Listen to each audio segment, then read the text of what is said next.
Students आपको net profit after tax दे रखा है ₹6,40,000। उसके अलावा आपको टैक्स रेट दे रखा है 20%। आपको net profit before interest and tax भी दे रखा है ₹9,20,000। आपको डिवेंचर्स की फेस वैल्यू दे रखी है ₹8 लाख, यानी टोटल अमाउंट ऑफ डिवेंचर्स जो है वो ₹8 लाख है, जो कि कंपनी का ओनली डेट है, यानी कंपनी ने इसके अलावा कोई और लोन या कोई और डिवेंचर नहीं इशू कर रखा है। आपको बताना है rate of interest on debentures कितना होगा इतनी इंफॉर्मेशन के बेसिस पे। तो rate of interest on debentures कैसे निकाला जाएगा स्टूडेंट्स, आइए उसको स्टेप बाय स्टेप समझ लीजिए। स्टूडेंट्स पहले आप निकालिए नेट प्रॉफिट बिफोर टैक्स।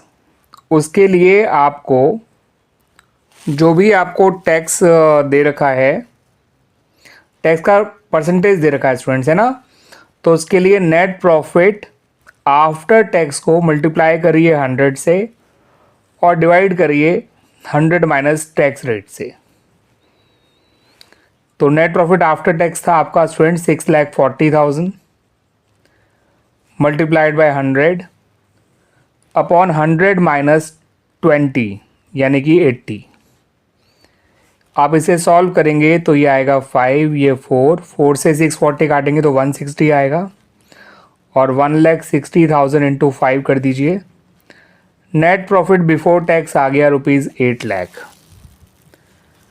अब आपको students net profit before interest and tax दे रखा है 9,20,000।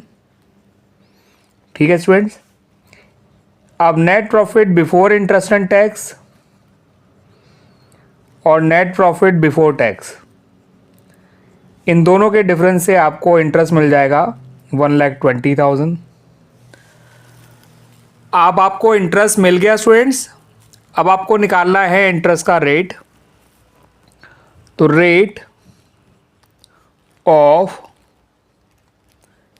इंटरेस्ट ऑन डिबेंचर्स, ये निकल कर आएगा स्टूडेंट्स इंटरेस्ट का अमाउंट जो कि 1,20,000 है, डिवाइडेड बाय डिबेंचर्स का अमाउंट जो कि ₹8 लाख है, इंटू 100 कर दीजिए। 1 2 1 2 1 2 3 1 2 3 8 से आप 120 को काटेंगे तो एग्जैक्टली स्टूडेंट्स 15 आएगा।